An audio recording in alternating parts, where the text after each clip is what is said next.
Salut, je m'appelle Christine et j'ai 20 ans.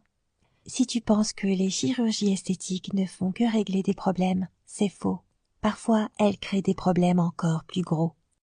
As-tu déjà dû choisir entre les besoins de ta famille et ton rêve? J'espère qu'à la fin de l'histoire, tu ne penseras pas que je suis un monstre. J'ai toujours su que j'étais destinée à être mannequin. J'étais la fille la plus grande de l'école et j'étais bien plus belle en photo que dans la vie réelle. Mais j'avais 2 obstacles majeurs. Ma mère et mon nez. Mon gros nez tordu. Ma mère a toujours travaillé dur et m'a élevée de façon très stricte. Je n'ai jamais rencontré mon père. Il nous a quittés quand j'étais bébé. Ma mère n'a jamais eu de copain depuis. Elle est très conservatrice. Peut-être même trop. Dans notre petite ville, tout le monde a remarqué que j'étais plus grande et plus mince que les autres filles. Les voisins et les collègues disaient toujours à ma mère que j'étais destinée à devenir une star des podiums. Mais elle ne voulait pas en entendre parler. Ma mère a travaillé dur dans un hôpital comme infirmière et la seule option qu'elle envisageait pour mon avenir était d'aller à la fac de médecine pour devenir docteur. Il va sans dire qu'elle a également refusé de discuter de la possibilité de faire de la chirurgie esthétique. Dans son petit monde, j'étais assez belle comme ça. Elle m'achetait toujours des tenues ternes et moches pour s'assurer que je ne me démarquais pas trop. Il m'était défendu de traîner avec des garçons et elle essayait de me protéger des peines de cœur en disant que je devais d'abord faire des études. Je n'ai jamais vraiment eu de copain. Mais malgré ma mère, mon plan était d'aller à New York après l'obtention de mon bac, pour réaliser mes rêves. Ma pote Lily, qui vivait déjà à New York, avait été embauchée comme mannequin par une petite agence. Elle m'a promis de me soutenir et de me conseiller dès mon arrivée. Depuis l'âge de 14 ans, je mettais secrètement de l'argent de côté pour réaliser mon rêve, en travaillant comme baby-sitter et serveuse pendant mon temps libre. À la fin du lycée, j'avais réussi à économiser suffisamment d'argent pour couvrir le coût de mon déménagement à New York. Mais ce n'était toujours pas suffisant pour couvrir le coût de ma chirurgie esthétique. J'avais peur que ma mère ne sabote mes ambitions, alors je ne lui ai pas parlé de mon projet de déménagement que le soir du jour où je devais partir. Devine ce qui s'est passé. Bien sûr, nous avons eu une dispute épouvantable. Elle a commencé à me crier dessus en disant qu'elle m'avait donné tout ce qu'elle avait et que j'étais une fille si ingrate que ses sacrifices n'avaient jamais été appréciés. Puis elle a commencé à menacer de ne plus jamais me parler si je partais. Mais personne n'avait le droit de s'interposer entre moi et mon rêve. Les yeux pleins de larmes, j'ai dit au revoir et je suis partie. J'ai pleuré pendant tout le trajet. À New York, les choses se sont bien passées. Lily m'a aidé à trouver un endroit où rester. J'ai rapidement trouvé un travail de serveuse pour gagner ma vie et gagner l'argent qui manquait pour l'opération. Je passais le plus clair de mon temps en casting. Et j'entendais toujours la même chose de la part des agents de mannequins. « Tu as un corps magnifique, mais ce nez a besoin d'être refait. » 18 mois plus tard, je travaillais toujours comme serveuse et je recevais rarement des offres d'emploi comme mannequin.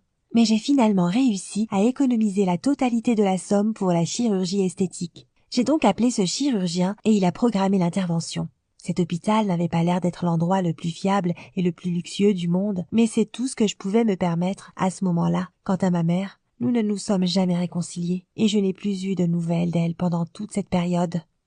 Mais tu sais quoi? Le jour où je devais régler mon opération, j'ai reçu un appel de ma tante Tina. Il s'est avéré que ma mère m'avait menti sur sa situation financière. Notre maison avait été saisie par la banque et elle allait la perdre parce qu'elle s'était faite licencier.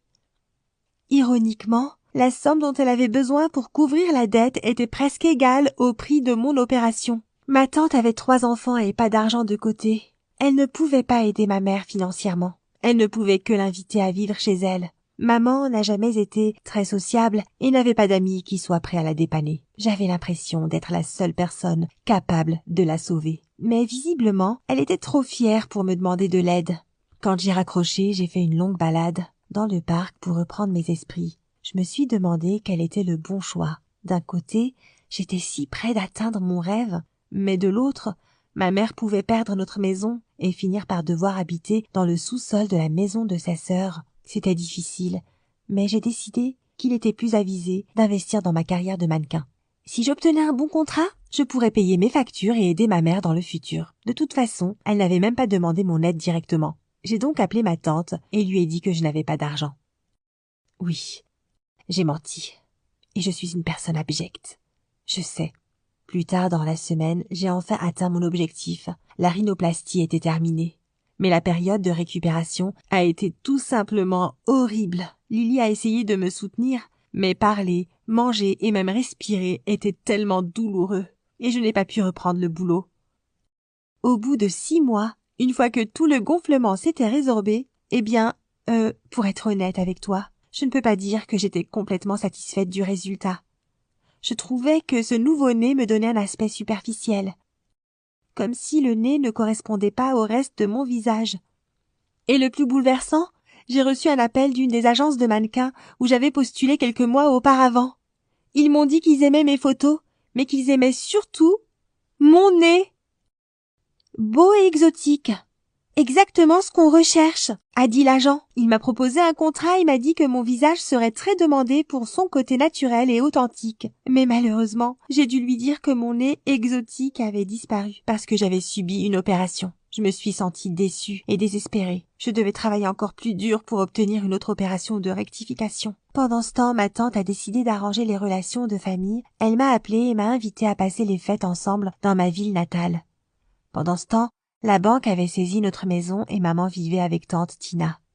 Je ne les avais jamais appelées depuis notre précédente conversation et je me sentais vraiment coupable. Mais après toutes mes difficultés, j'ai réalisé qu'elles me manquaient vraiment et que j'avais envie de passer du temps en famille.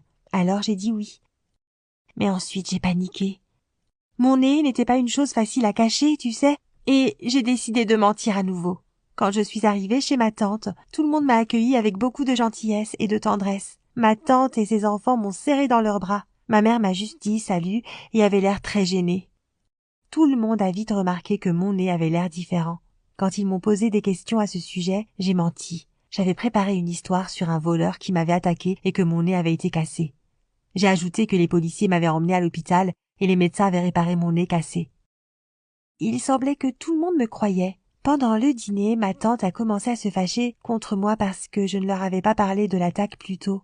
Puis, elle a commencé à se plaindre de tous les dangers qui existent à New York, même si elle n'avait jamais quitté sa ville natale. Mais ce qui m'a vraiment dérangée à ce moment-là, c'est ma mère.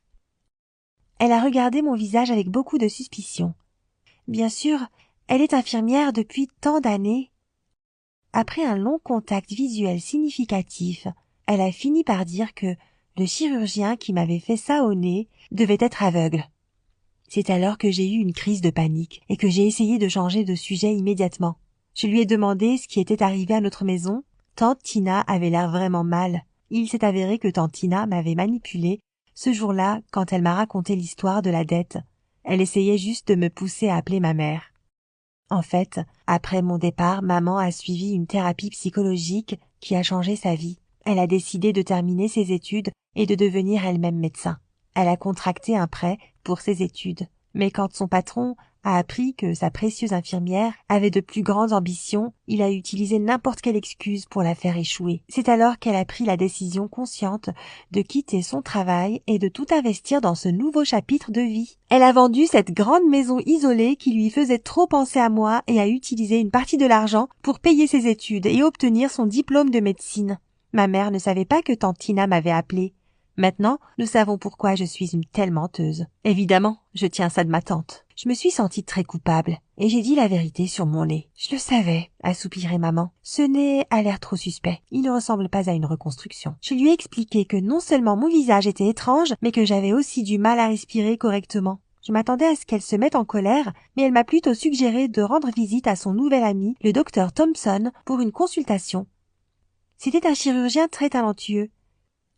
Puis elle m'a serré dans ses bras et m'a dit que ma confiance lui avait donné envie de commencer une nouvelle vie.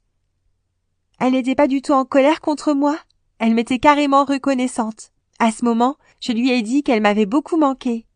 Et c'était vrai. Nous avons toutes les deux commencé à pleurer, mais bien sûr la personne qui pleurait le plus dans la pièce était tante Tina. Le jour suivant, nous sommes allés voir le docteur Thompson. Mon problème de nez n'était pas du tout désespéré. Il a dit qu'il était prêt à en améliorer la forme pour lui donner un aspect plus naturel et bien sûr pour améliorer ma respiration. J'ai aussi remarqué qu'il flirtait avec ma mère en quelque sorte. et qu'elle aimait bien ça. C'était le tout premier moment de ma vie où j'ai vu ma mère flirter avec quelqu'un, et j'ai été choquée, mais dans le bon sens. J'ai aussi remarqué qu'elle était bien plus belle en général. Quand nous avons quitté le médecin, maman a suggéré de payer pour la rhinoplastie cette fois-ci. Et j'ai accepté. Après mes vacances dans ma ville natale, je suis rentrée à New York avec mon nouveau-né. Et bien sûr, je dois attendre que le gonflement soit complètement résorbé, mais cette fois, je me sens et j'ai l'air beaucoup mieux. Maintenant que ce problème est réglé, j'ai poussé un soupir de soulagement. Ce n'était pas facile de porter un tel fardeau et ce n'était pas facile d'assumer un tel nez. J'ai réalisé que je devais travailler sur ma confiance en moi si je voulais vraiment réussir dans ma carrière de mannequin et dans la vie. Voilà donc mon histoire. Si elle t'a plu, clique sur j'aime sous la vidéo et abonne-toi. Et ouais, dis-moi dans les commentaires, penses-tu que je suis un monstre ?